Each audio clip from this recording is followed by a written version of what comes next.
Good morning, everybody. It's Carpo here, and it's morning time, and I'm doing French fry philosophy this morning. And I just came up with that term a few minutes ago. It was just it stuck, and I just laughed at myself, like French fry philosophy. What is that? And I was thinking along the lines of, what can we know? And I don't really like bringing up this subject because it tends to get so many different viewpoints. Some people feel very strongly that truth can be known and that there are facts, that there are things that are for sure. And then there are others who are saying that nothing's for sure, that we don't even exist, that everything could be an illusion.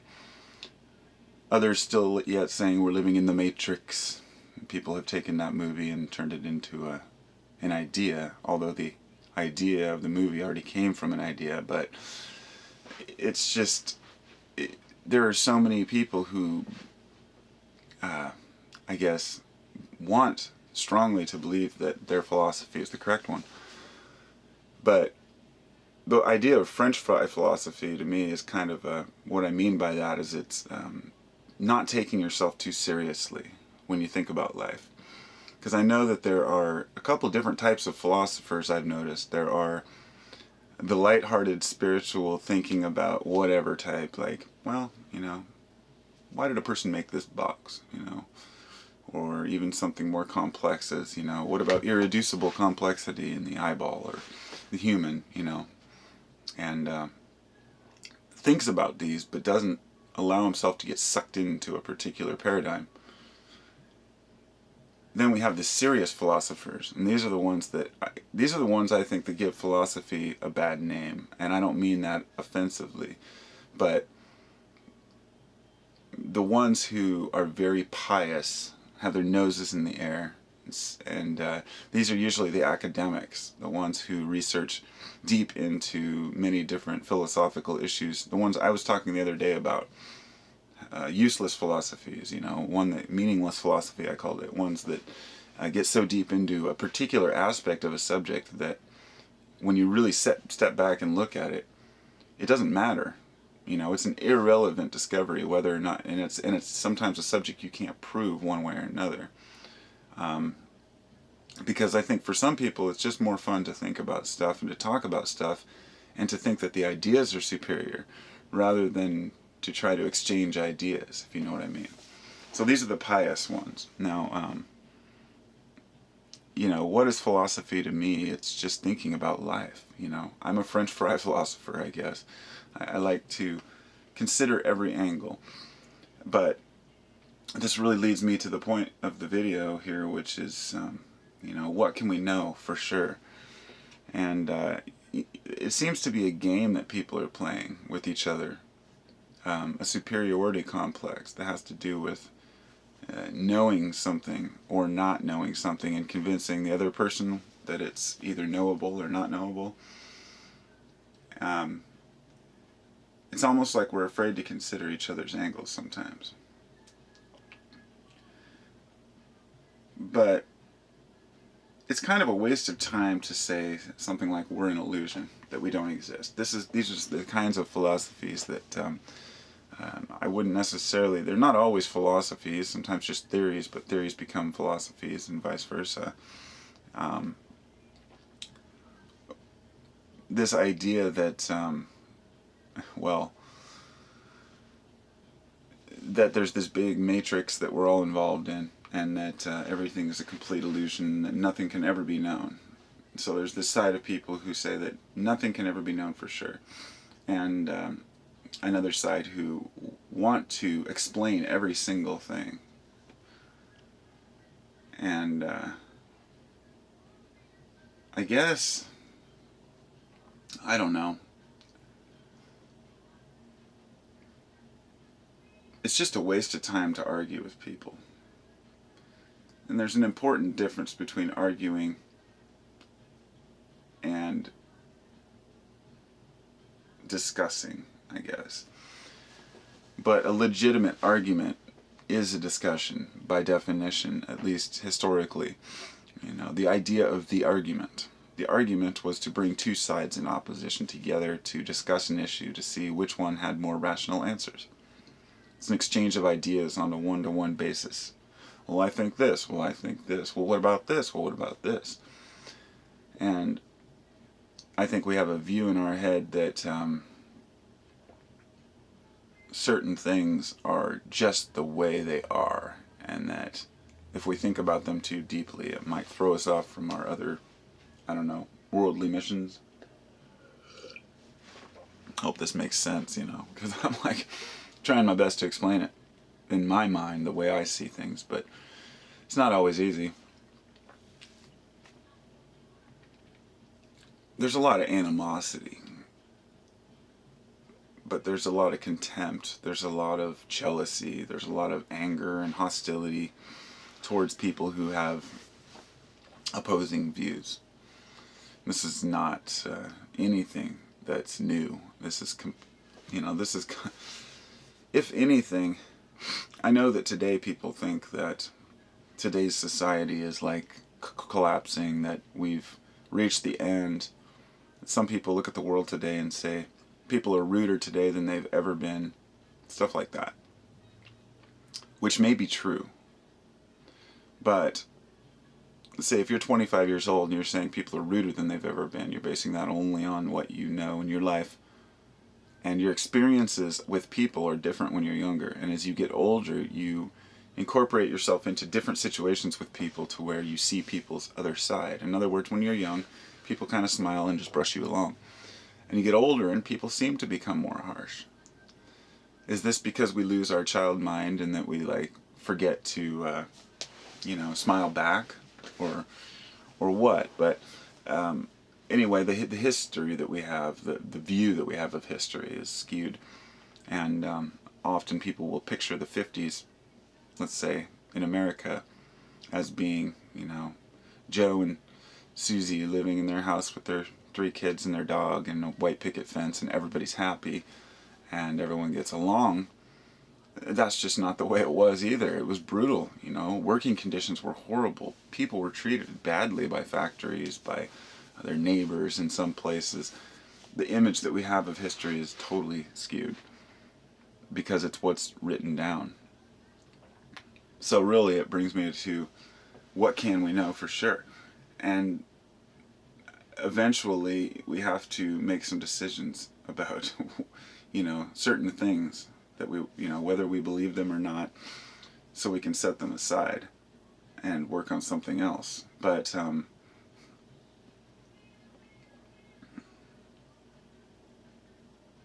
we can't let me think about this for a second. Try to figure out how I'm going to word this. It kind of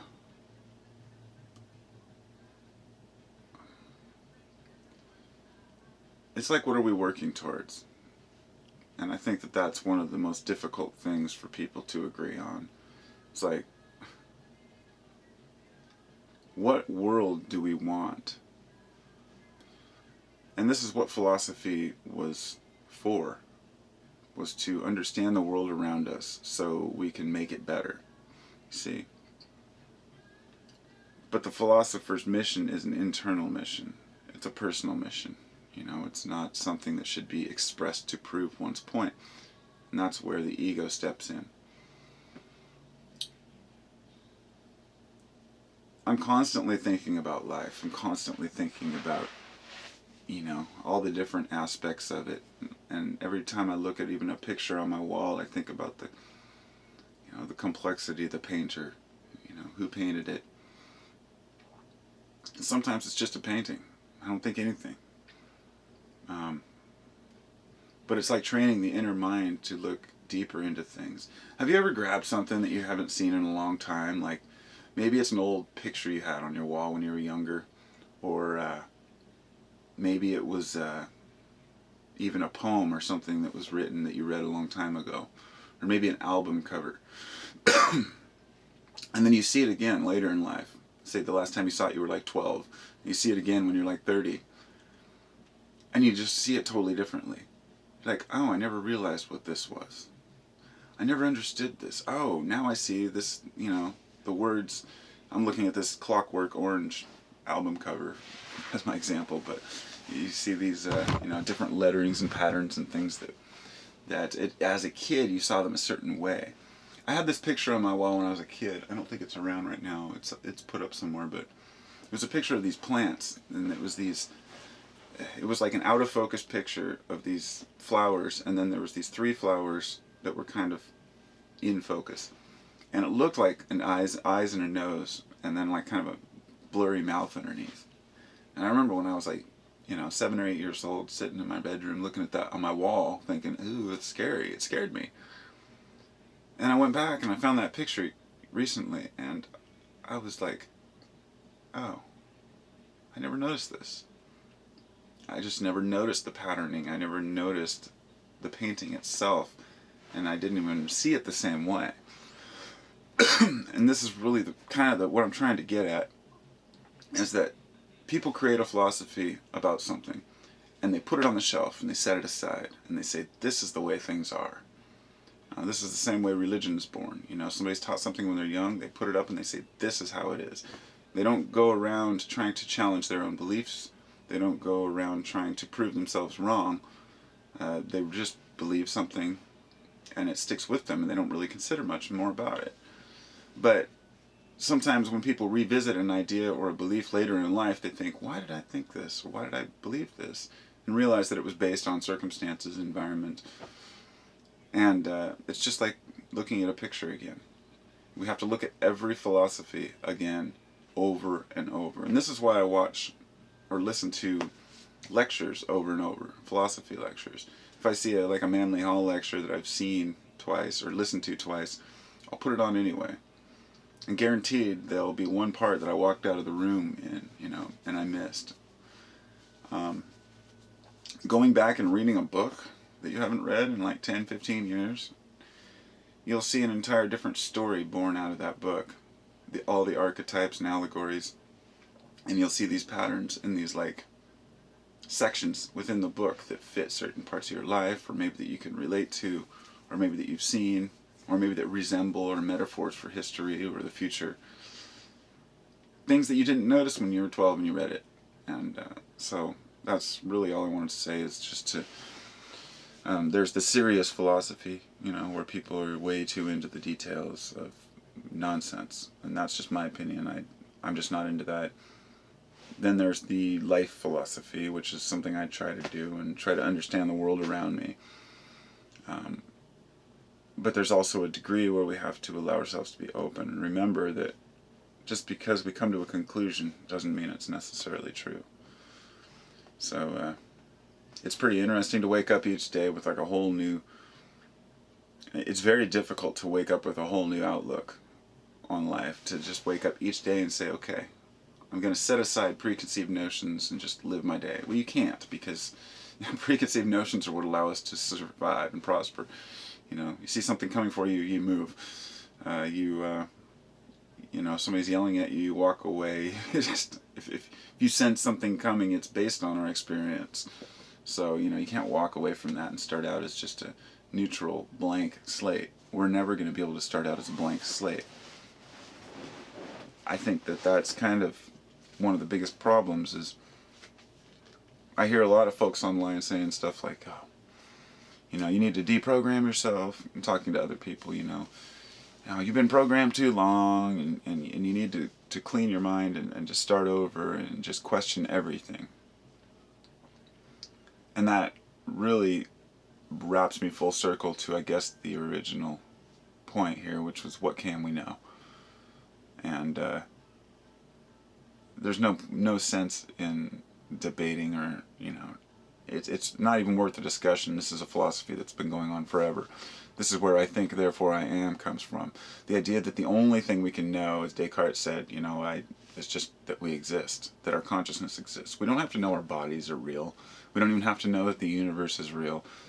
But we know that we are real, because it's all that we can sense is us, individuals. I think that if a person holds that philosophy, it could be dangerous, but it could also be beneficial, I guess. I'm not sure. I don't hold that. I don't go with the nothing is real, we're in the matrix, because the matrix is the manifestation of the universe, of the consciousness, or whatever you want to call it. God, Allah, Krishna. But ultimately, it's there's no sense in arguing whether or not there's something that actually exists in space, or whether space exists. These are the useless philosophies. This is what I mean. Saying things like, how far does space go? I don't know. How far does inner space go? How deep can we get into our own psyche? How much can we understand ourselves? When I look out at the space exploration, and the excitement we have with space exploration, meanwhile everything's just falling apart, and we don't know anything about what we really want as humans. I've always frowned upon, spending money on space travel. As long as we have humans starving and dying here on our planet, wasting money on things like this is useless. And take the super collider in Geneva, Switzerland. I think it's in Geneva. It's in Switzerland. It's the biggest, the Large Hadron Collider. It's the biggest particle accelerator in the world. I think it was like $15 billion to build. The most expensive scientific project in history. They had it online for a while, and then they think they discovered the Higgs boson, and then it went back offline until 2015, so they can recharge, get their power up to capacity. All of this is based on humans' arrogance and intention of finding the answer to everything, even when we don't know ourselves yet. We want to know the very farthest thing and the very smallest thing, but we dare not look within. It's almost like frowned upon. Now, don't get me wrong, I love looking at science. I totally enjoy this, the particle accelerator. I love watching the results from the Hadron Collider. And even though I don't understand the deeper science of it, I understand particle acceleration and what they're trying to do when they collide these particles. Or I guess they're colliding atoms to create, particles to create these. Yeah, it's pretty amazing stuff. But honestly, for the average person, it serves no purpose. And it's not getting us any closer to understanding anything about who we are. So, my point being that philosophy, thinking deeply about these things, about why humans want to do the things we do, it can lend a view, a very clear view of how stubborn and arrogant we are. So, to waste so much time and money and effort on things when we're dying from our own arrogance. But, on the other hand, there are a lot of people on this planet, I guess I could leave on this, there are a lot of people saying people are wasting money, people are doing this, they could be doing this. There's always going to be suffering, and there will always be problems. And not everybody who is involved in these deeper studies is, ignoring the problems. That's not what I mean.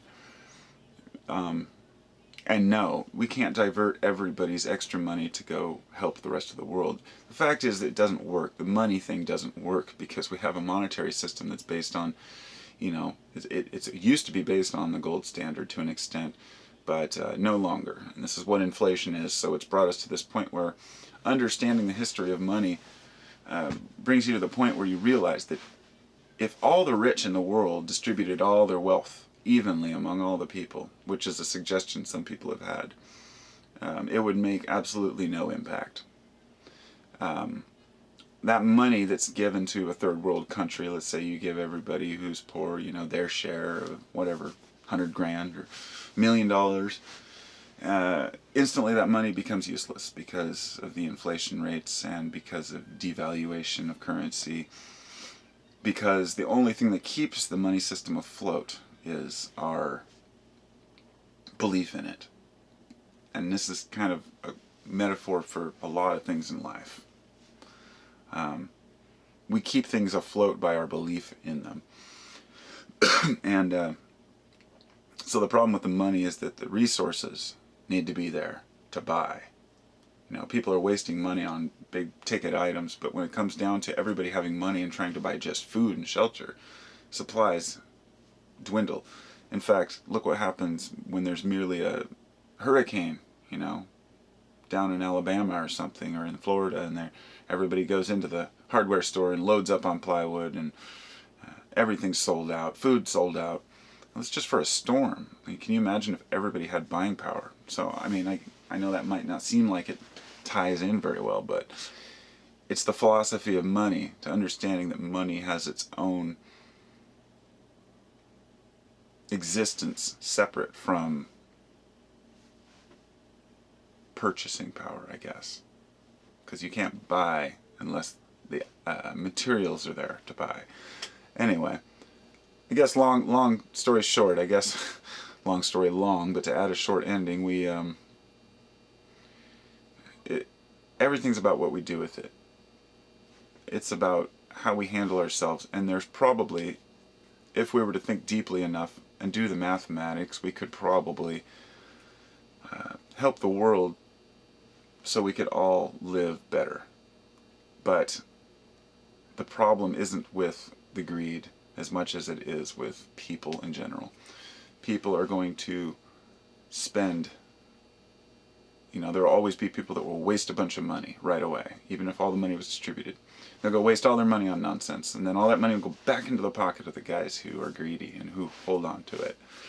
And, the distribution of wealth is created by us, by all of us. Unfortunately, it's gotten to a point where we can't change it anymore until the currency system collapses.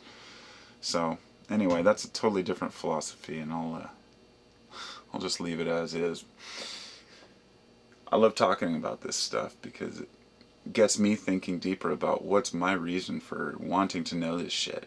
I mean, what do I have to gain from wondering about life?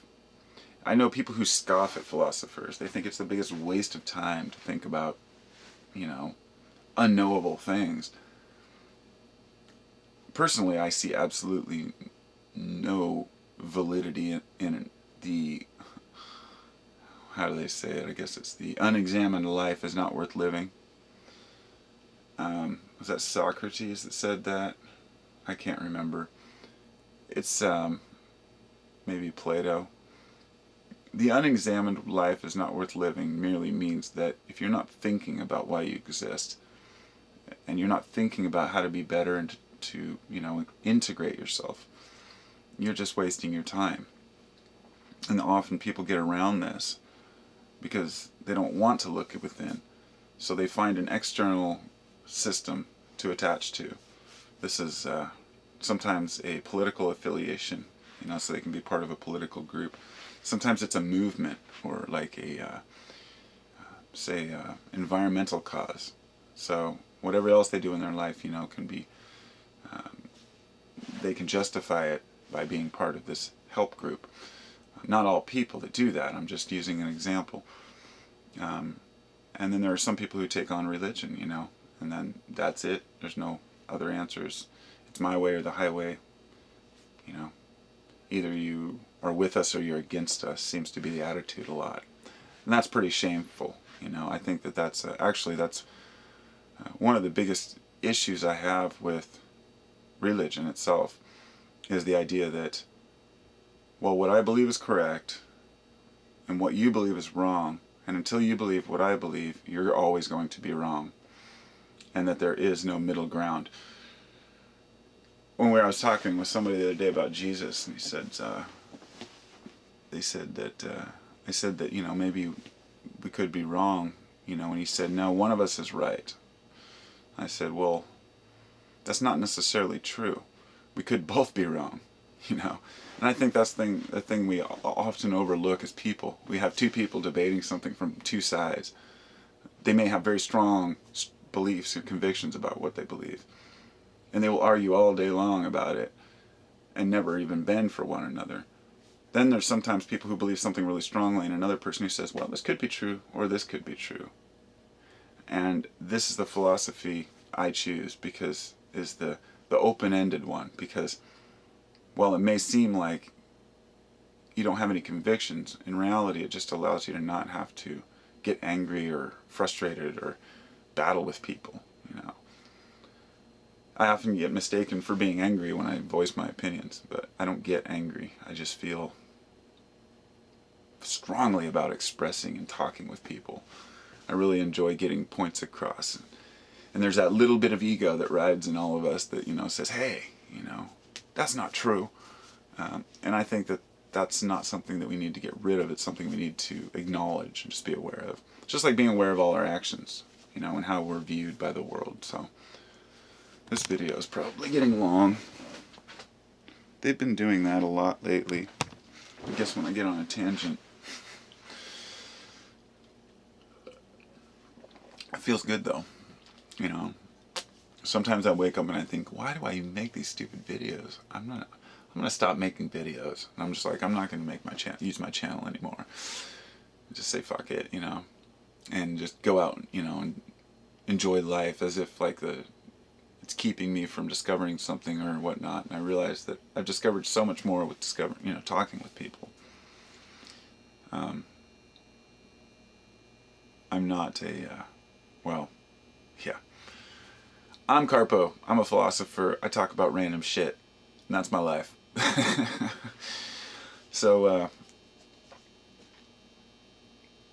hopefully we can all get to a point where we use meaningful philosophies, where we can discuss things instead of saying, well, maybe we're all floating in this soup of, in chicken noodle soup in another dimension, and we're just dreaming, and maybe, You ever wake up from a dream that's so real that you can't believe you're back in reality because it doesn't feel as real? When I used to lucid dream, that happened to me all the time.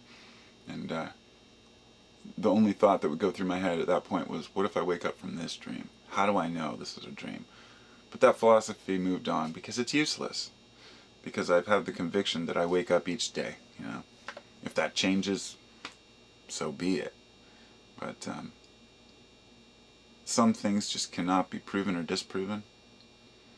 They're fun to think about, but I think that we need to move towards a philosophy of worldliness and acceptance of one another. As stupid as that sounds, not stupid, I guess, as unlikely as that sounds, but keep the faith, keep the hope, whatever that may be. I guess I'm not really a faith person myself, but I do have faith in people in general. I guess if that makes sense. I have faith that everything will work itself out one way or another. And we all do the best we can. Peace out.